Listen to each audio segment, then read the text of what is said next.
Hey there, and welcome. Today, we're jumping into a topic that so many people encounter during pregnancy, gestational diabetes. But we're going to look at it from a completely different angle, one that might just challenge everything you thought you knew.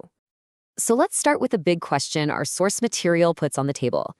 Is what we call gestational diabetes actually a problem that needs to be fixed? Or could it be a totally natural and maybe even necessary part of a healthy pregnancy? That's the core idea we're going to unpack today. You know, for so many expectant parents, getting this diagnosis is just terrifying. It immediately brings up all this fear and confusion, and it usually means strict diets, constant monitoring, and just a whole lot of stress about the health of both mom and baby. The whole thing is framed as your body failing. But what if that whole story is missing the point? The perspective we're looking at today suggests that this isn't really about too much sugar at all. Instead, it argues that it all comes down to the fundamental way our bodies manage energy. Okay, so according to this viewpoint, to really get a handle on health, you first have to understand energy. This theory pulls from the principles of yin and yang, framing our body's entire energy system around these two opposing but totally complementary forces.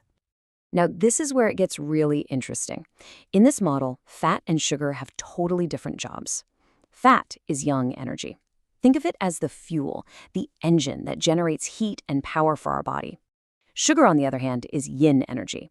Its job is to be the coolant, kind of like the radiator fluid in a car, that regulates all that heat to keep things running at the right temperature.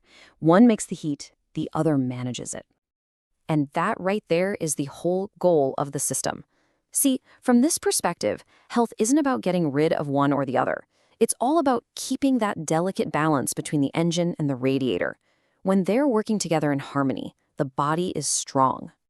So, if you follow that logic, it leads to a pretty wild conclusion. It suggests that what we typically call high blood sugar and what this theory defines as true diabetes aren't just different things, they're complete opposites. And yeah, this is the idea that really flips conventional thinking on its head. The source material is asking us to imagine a world where one condition is actually caused by too much internal heat, while the other is caused by a serious lack of it, a state of deep internal cold. Let's break this down a bit. According to this theory, high blood sugar happens when the body is overheated. The engine is running way too hot. So the body intelligently releases sugar into the blood to act as a coolant to protect itself. On the flip side, what it calls true diabetes is caused by a lack of body heat. The engine is failing, the body's getting cold, and since there's no heat to cool down, that now useless sugar gets kicked out. You can even see the supposed differences in body temperature and other symptoms right here. And this brings us to the theory's biggest claim. The real diagnostic test for what it calls true diabetes isn't in your blood at all, it's in your urine. This viewpoint argues that if the body isn't actively dumping sugar out in the urine, then it's not diabetes. It's just the body using sugar for its intended job, as a coolant. And it goes even deeper. This viewpoint says true diabetes is actually the final stage of a three-step breakdown. First, a cold body dumps water and salt to try and hold on to heat. Then, because it can't hold water anymore, it gets dehydrated.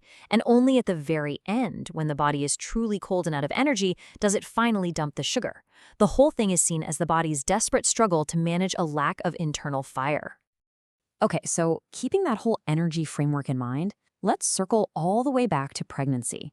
How does this idea of heat and cold apply to what we call gestational diabetes? The source material says that this temperature, 37 degrees Celsius, that's 98.6 Fahrenheit, is the perfect, optimal temperature needed for the mind-bogglingly fast cell division that's happening as a fetus develops. So the logic here is that pregnancy is, by its very nature, a high-heat, high-energy process. I mean, think about it. The body is literally building a new human being from the ground up. That generates a ton of metabolic heat. So to keep that whole process stable and protect the baby, the body needs a much more powerful cooling system running. And this theory gets super specific about why that coolant, sugar, is so critical for the fetus.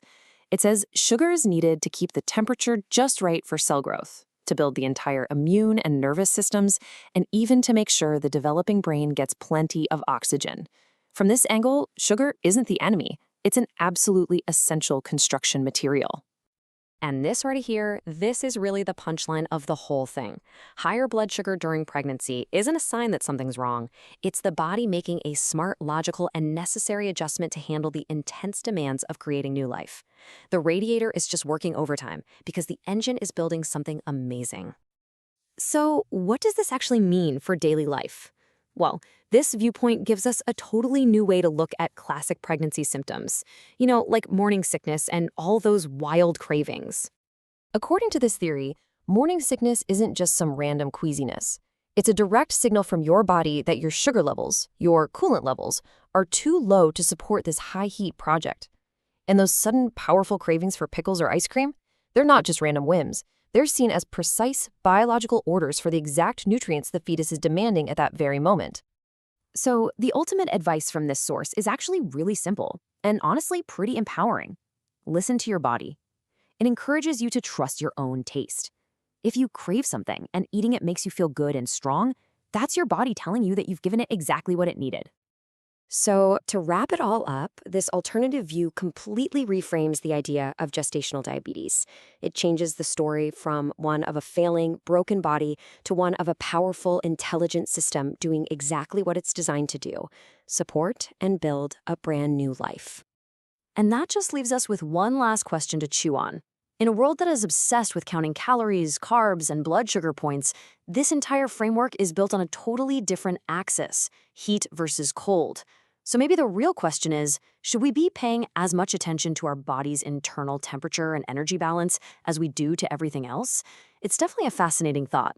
Thanks for tuning in.